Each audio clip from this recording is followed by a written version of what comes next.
একে অনেক সহজ করেছেন, অনেক সহজ করেছেন। এক সাহাবী বলল, ইয়া রাসূলুল্লাহ, বিয়ে করব। বিশ্বনবী বললেন, হাল্লাকা সাদাক, ইয়ানি মাহার, ডু ইউ হ্যাভ দ্য ডোরি? তোমার কি মোহর আছে? কারণ বিয়ে করলে তো মোহর দেয়া লাগবে। সাহাবী বলে, মোহর টোহর কিছু নাই। কি আছে? কয়, আমার সে গরিব এই তল্লাটা কেউ নাই। বিশ্বনবী বললেন, ও সাহাবী, কোরআনের কোন সূরা আছে কিনা তোমার কাছে? সাহাবী বলল, নবী, কোরআনের অল্প কয়েকটা সূরা আমার মুখস্থ জানা আছে। এক যুবতী মেয়ে বলল, নবী, আমি বিয়ে করব। বিশ্বনবী বললেন, কোরআন জানো নাকি? যুবতী বলে, না, কোরআন আমি জানি না। বিশ্বনবী বললেন, আমার কাছে ভালো একখানা পাত্র আছে, বিয়ে পড়িয়ে দিলাম। আর মেয়েটাকে বলল, মা, তোমার স্বামীর কোনো টাকা নাই, পয়সা নাই, মোহরানা দেওয়ার মতো কিচ্ছু নাই, তুমি কোরআন জানো না, কিন্তু তোমার স্বামীর সিনার ভিতরে কোরআন আছে। তোমার কোরআন জানা নাই, প্রতি রাতে তোমার স্বামী তোমাকে কোরআন শিখায়া দিবে, সূরাগুলো মুখস্থ করায়া দিবে।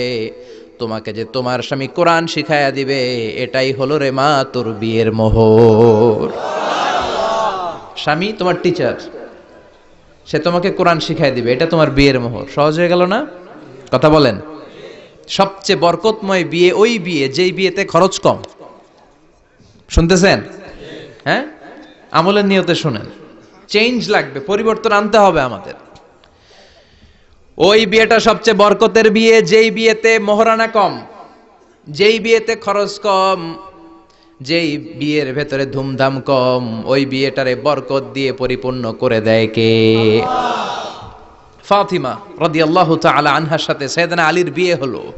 ফাতিমাকে যে বিষ্ণুই বললেন, আলী আমার কাছে এসে তোমার কথা বলেছে, তুমি কি রাজি? ফাতিমা কোনো কথা বলে না। আবার জিজ্ঞেস করা হলো, কথা বলে না। ফাসাকাতাত, চুপচাপ।